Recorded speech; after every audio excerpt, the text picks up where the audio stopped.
Hello, Express Entry Law Facebook group members and those tuning in on YouTube. This is a special EE Live Q&A. Well, maybe it's not quite a live Q&A, but it is more an Express Entry Live interview with one of Alberta's newest permanent residents. And I am joined here, as you can see, with by Ehi. And he is, you said 10 days ago you landed in Alberta. Is that correct, Ehi? Yes, June the 30th, actually, to be precise. June 30th. Very cool. So what program did you come through? How did you immigrate to Canada? Yeah, I went through the Express Entry under the Federal Skilled Workers stream, and eventually got a PR. Awesome. So through the general stream, the competitive one, you ranked high Mhm. enough and you were able to get your permanent residence, Yeah, and now you are just figuring out what this crazy world is here in Alberta. absolutely. Couldn't have said it any better. So where did you come from? From Nigeria. Very cool. Why Alberta? Why did you not go to Toronto or Vancouver or all the big centers where everybody else goes to? Why Alberta? Great. First, Toronto, because I came from Lagos City in Nigeria. It's Mm-hmm. a very, very busy city. I didn't want that kind of hustle and bustle because Yeah. Toronto is the most populated city in Canada. Vancouver, I hear, is expensive. And besides, Alberta was very attractive because I have quite a number of former colleagues and family based there. So Very just easy to cool. transition. Hey, whenever I'm in the US or other countries and people hear I'm from Canada, they say, "Hey, do you know Mike Smith? He's from Canada." And I usually say, "Where does he live?" "Oh, he's in Toronto." And then I usually say, "Well, I'm actually about 3,000 miles away from him. And there is 26 or 7 or 8, however many million people in Canada. So unfortunately, I don't know Mike Smith. But I'm going to ask you, did you ever meet Ada? Did you know Ada, who was a member of Uh, our the- group? She moved to yeah, I think Lethbridge. yeah, the lady you interviewed a couple of weeks Yeah, yeah, ago. yeah. Yeah, Have you yeah. ever I don't know connected with her, but her? I saw the video. It was Do lovely. because you're the second person from Lagos who's came to Alberta. Now, Yeah. I talked her into well, I didn't talk her into coming to Lethbridge, but she's down here, and she's going to be working a little bit with me. So I'm really excited about that. She was a lawyer over in Nigeria. So what did you do before you immigrated? I was working in the financial services sector, Yep. so they call me a banker. Yeah, and that's Ada's husband was a banker as well. So ultimately, Alberta attracted you just because it wasn't going to be as expensive. Obviously, our sales tax is only 5% compared to Mhm. the other provinces, and things are starting to pick up. Opportunities are starting to come. Um, Sure. so how is your job hunt coming? Yeah, I mean, just yesterday I applied for a job offer that was put up by the city of Calgary. The previous week, a job offer from Bank of Canada and a few others. So even before I arrived, I've been applying. I've even done a couple of interviews before I left Nigeria. So I'm hopeful. Wonderful. That's awesome. So did you come with your family or are you single? I came with my family, my wife, and 2 kids. Wonderful. That's excellent. The kids came right at the right time for summer holidays. So Absolutely. They're having fun. have you gone to the Stampede yet? Actually, no, we Okay, haven't. you gotta Because go to the Calgary Stampede. It's the greatest Western show in the world. sure, sure. I'll have to make time for that now. You have to watch the bull riding and the chuck wagon races. Okay, okay. No problem. I'll do that. I'm actually heading up there on Thursday. Our Canadian Bar Association's immigration section has an annual Oh, really? Stampede barbecue that we do with the government officers. So the immigration officers, they come and we kind of socialize a little bit with them, and it gives us a chance to forget about the immigration files, that we interact with them and just hang out and have a good time together. So Thursday I'm going to be up there checking that out. I'm looking forward to it. But I think my family, I don't think we're going to be able to make it up for the actual Stampede this year, but it's definitely worth attending. Your kids will get a kick out of it. How old are your kids? 4 and 2. Oh, awesome. I can hear them Yeah, in the background. yeah, exactly. With That's their friends. wonderful. Good. So Yeah, when you moved to Calgary, you said that you had some friends in Calgary already? sure. And how I had did that about, help with with kind of getting settled? Were they able to give wow, you ideas on where to live and those kinds of things? absolutely. In fact, one of them came to pick us up at the airport and they gave us his basement to put up with anywhere we get our place, which we eventually got over the weekend, somewhere at Panorama Hills. And the express entry system itself wouldn't have been easy without the help of one of my friends who put me through the process. Yes. So, put simply, my friends there have been very, very helpful. Yeah. Very, very helpful. Yeah. It makes a huge difference, doesn't it, when you're just trying to get settled? And Sure. yeah, and many of our one of the things that I've been considering is putting together with the help of Ada and other fine people like you, somewhat of a guide that we can use to help people as they're settling. Now, I know that the federal government does give out some information on Mm-hmm. to help people settle and find jobs and things like that, but Mm-hmm. sometimes there's just practical information that people don't think about that that is really would be really helpful. And Yeah. when you went through this process, I always ask all of my guests one thing, and that's when you were going through this process, if you could do one thing different. So Mm-hmm. as you were going through express entry and all those processes, if you could choose one thing that you would have done differently to help the process go smoother, Yeah. what would it have been?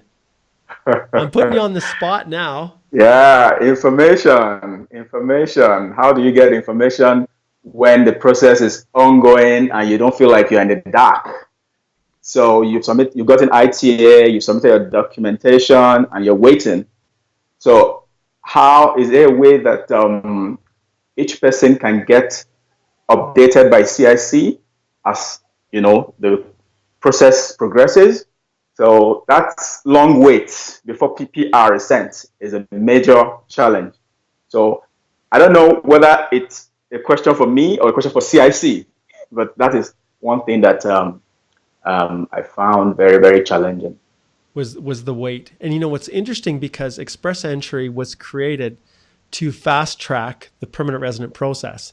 And Mm, what many people who are interacting with express entry now don't understand is that before it was created, these processing times would have been a gift from God to people, essentially, because in some countries it was taking up to 7 years to get their permanent resident application processed. Can you imagine that through the federal skilled worker program, the one you're going through now?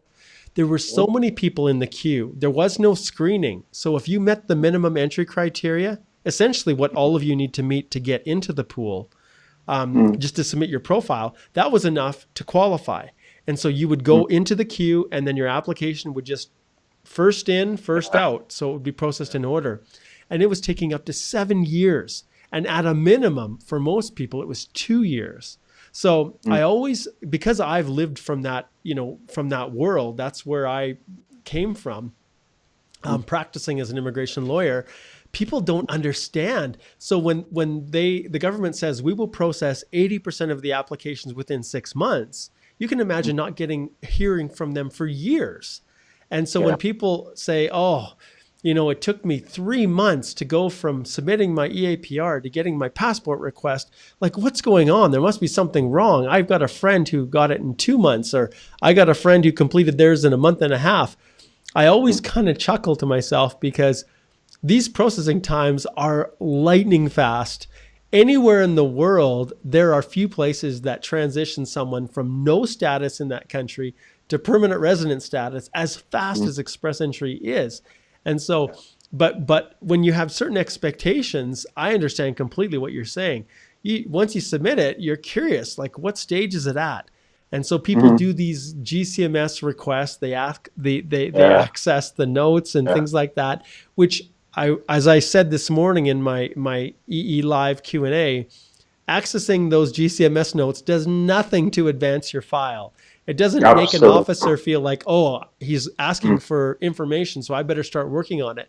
There's no Mm-hmm. communication between the officer working on the file and the ATIP, access to information folks who are doing it. And I just got back. Well, I shouldn't say got back in the spring here. I was on the at my national immigration conference. I was on the panel the GCMS panel and with the government officers who administer that program. And yeah, there is nothing gained by requesting other than getting frustrated. So what I usually tell people is if you haven't heard anything, that's not a bad thing. You know, sometimes people will get letters requesting information or requesting, they're starting to doubt something you've put in there. So sometimes no correspondence is actually good correspondence. But yeah, how long did it take for you, your process? I would say effectively about 9 months Gotcha. between when I joined the pool Yeah. and when I got the PPR.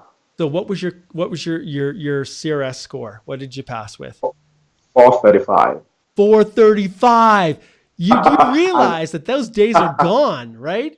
Like I yeah, don't think absolutely. anyone's going to get at 435. So how long were you in the pool? Actually, I got ITA twice Yeah. because there was a rejection after the first ITA. Yeah. And so let me put it this way. I joined the pool in May of 2017. And then I got ITA that same month, submitted the initial application, I think sometime in August of 2017. And then I got rejected a few weeks after. And then I What? joined the pool. Yeah, No because one the gets their document was applications missing. rejected. No one does. It's so easy. You just read the Yeah, website and it's so yeah. easy. So it was my error, actually. I omitted a document. Yeah. So eventually I had to go get a document from the US Yep. and I put it in, PCC actually. Yep. I put it in and then, got ITA 2 days after I joined the pool again. Yes. So what happened was the cutoff at the second ITA was 434, which was just 1 point below my score. Yes. I was quite fortunate. You are so lucky. You are so lucky, man, because Yeah. if people subscribe to my email list, they will then get a series of emails that relate to Express Entry. And one of the things that I shared with them was the story of someone I call MD, who was in a similar situation to you and forgot to include a police clearance from a country and got the application refused, but he turned 1 year older and it dropped his CRS score by 5 points and Wow. he wasn't able to get drawn again. And so Wow. his opportunity to immigrate to Canada was toast. He lost out on it just because of those simple little mistakes. But that's why Express Entry is so volatile. Is it rocket science? No, it's not. Oh, But there are so many little minor things that you would never even think about that can result in your application getting refused unless you've been through it 5,000 times. And most people who are doing it themselves are spending hours online trying to learn and read and learn from other people's experiences. And sometimes those small little mistakes can be catastrophic. But you are so lucky. That is so very. awesome. Oh, I'm Thank so you. happy for you. Thank you so much. Very cool. All right. Yeah. So the frustration you experienced was just the waiting and the waiting. And in hmm fairness, I can appreciate that for sure. Well, hmm any other tips or strategies that you can leave with the Express Entry Law group members? Yeah. The first thing I'll say is if you really want it badly, you have to work for it. Yeah. So apart from putting in the best to maximize points from the IELTS exam, you also need to do your homework. Go online, go on YouTube, go anywhere you can get the information regarding Express Entry. In fact, how did I get to know about McCarthy? I stumbled on one of the videos on YouTube while I was doing my research. That's how I got to know about it. That was sometime January 1st, January 2nd, thereabouts. And shortly after, I joined the group January 5th. And then the rest is history, as I say. Yeah. So you need to do your homework. Absolutely. Join different fora apart from Express Entry Law. You can join Visa Canada. You can join IMI Tracker. Different fora Yeah. to get information. You need to do your homework. Absolutely. Yeah. Very cool. Well, this Yeah. has been awesome. I really appreciate you taking the time to come and join us and share your story. I love sharing the story of people who come to Alberta, the best province in the whole country. And so I wish you all the best. You have to go check out that Calgary Stampede. It is one of the coolest things. I'll do that. I wish you and your family all the very, very best, my friend. Thank you. Thank you. I appreciate it. Awesome. All right. I love the Well, work you do. All the best. you bet. All right. Well, I'll let you go. Take care, my friend. See you later. Bye. Bye-bye, everybody. Awesome. All right, guys. This was just a short little interview. I wanted to pull in. I wanted to go forward, and you can see the experience that my interviewee here had was just awesome. He was so fortunate, but many of you guys are not as lucky as him. And the reality is, when you are when you're going through the process of immigrating, it looks on the surface like it is so easy, that there is no issues and anybody can do it, until something like that happens. And he is so lucky, 435. I don't think anytime soon that's ever going to drop to that level. So imagine if he didn't get his ITA at 434. Imagine if he got his application refused because he didn't provide his US police clearance, and then that was it, right? No opportunity. He'd still be in Lagos. So guys, don't believe that it's so easy. Don't believe that you don't need assistance or help. Like, how many people have benefited from our group? How many people have benefited from the resources that are out there? But you have to do your work. And ultimately, that's why I am here. It's to help people navigate so that they can avoid those issues. And I'm not going to go out of my way to plug my services here. You guys know where I am. You know who I am. If you need help, I'm here. Obviously, as a Canadian immigration lawyer, I charge for those services. But don't be duped into believing that it's some simple thing that if you just follow the government website, there's going to be no issues. You have to be vigilant. You have to educate yourself, or you have to hire someone that you can trust. All right. This is a short one. I don't have time, unfortunately, for any questions, because right here, this one is getting replaced. I'm getting my implant today, and that I have to get over to my orthodontist in 7 minutes time, and he's going to take my brace wire off, and then I'll be heading over to get my implant post put in, and it'll still be a little while before I officially get these braces off, but I am so close and I'm so excited. It's going to be awesome. All right, guys, Mark Holthe here, Canadian immigration lawyer, ex-immigration officer, that's a Canadian officer on the border, and former high school teacher, signing off, wishing you guys all the very best as you navigate this crazy world that we call express entry. Take care.